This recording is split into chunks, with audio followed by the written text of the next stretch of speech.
China used the microwave pulse weapon to force Indian soldiers off Himalayan hilltops. A border standoff between China and India in the western Himalaya has seen terrifying new weapons emerge, including the use of a microwave weapon that sent a high-frequency blast through Indian soldiers, forcing them back from strategic hilltops. Microwave weapons, the Times reports, send electromagnetic pulse through their targets, which heats up human tissue and soon becomes unbearable.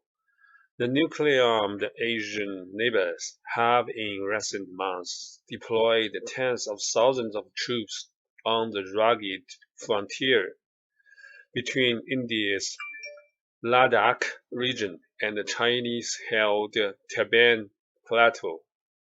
Tensions have run high in the region since June, when at least 20 Indian soldiers were killed after being attacked by Chinese troops using rocks and clubs. Indian officials say the Chinese troops had intruded across the disputed border in a remote valley. China said the Indian soldier actions had been provocative. Now, according to a report in the Times of London, a professor at the Beijing University has said that on August 29, some months after the initial fighting began, China used microwave weapons to win a strategic area. According to the Times report, Professor Jin Canrong, who is based at Renmin University in Beijing, said two contested hilltops were deliberately turned into a microwave oven. The international relations expert claimed the operation wasn't made public at the time for two reasons. We didn't publicize it because we solved the problem beautifully, he said. India didn't publicize it either because they lost so miserably. In 15 minutes, those occupying the hilltops all began to vomit. They couldn't stand up, so they fled. This was how we retook the ground. The professor said. The Times reported that China had initially been taken off guard when Tibetan soldiers sent by India moved into the Bangong Tso Lake area on August 29. At altitudes of 5,600 meters, he added, Chinese soldiers could not function as well as the Tibetans, so microwave blasts were used instead. At the time, the Western Seattle Command of the People's Liberating Army was under huge pressure. These two hilltops are very important, but we lost them. The Central Military Commission was quite furious. How could you be so careless as to let India seize the hilltops? So it ordered the ground be taken back, but it were also demanded that no single shot be fired.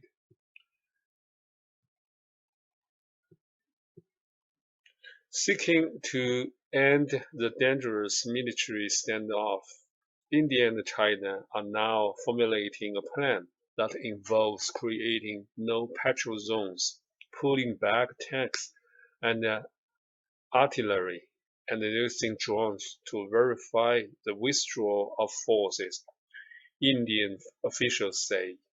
After months of fitful progress, the two sides are discussing a staggered disengagement from the high-altitude desert where temperatures have dipped to 18 degrees below Celsius, three Indian government officials said. We have a firm plan for disengagement on the table. It's being internally discussed on both sides, said one of the officials, speaking on condition of anonymity because of the sensitivity of the situation. And the plan that was shared during a meeting of top commanders last Friday. Both sides were pulled back from the Bangong TSO Lake area and established a buffer zone. Chinese soldiers were dismantled defense structures on several hilly spurs overlooking the lake and pulled back. The officials briefed on the discussion said, India, which has occupied the heights on the lake's south bank, were also withdrawn.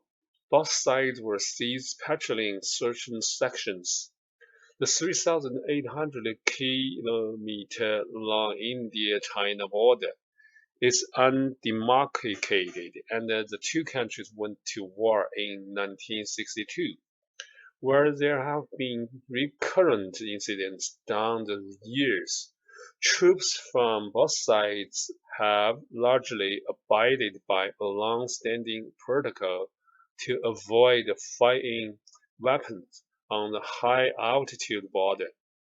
Although some warning shots were fired in September, India's defense and foreign ministries declined to comment on the specifics of the latest negotiations. When we have something to share, we will share. Discussions are ongoing, Foreign Ministry spokesman Arrogas said. The three officials said that military commanders from both sides could meet within a week for further discussions on disengagement. There was no immediate comment from China, but the state-controlled Global Times newspaper cited an unnamed source saying a disengagement plan was under discussion, where India would first withdraw troops who had illegally crossed the lines south of Bangong TSO. Finding a mutually acceptable sequence for withdrawal could be complicated. Indian troops currently occupy heights on the southern shore of the lake, overlooking Chinese positions. If we empty out from there, there is nothing to negotiate, a second Indian official said.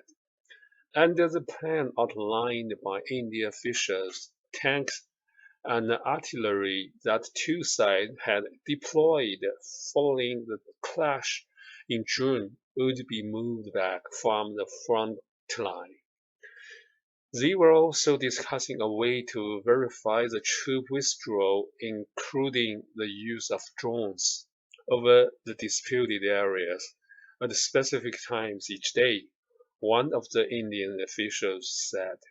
If we are going to establish a buffer zone, verification is the key to this, the official said.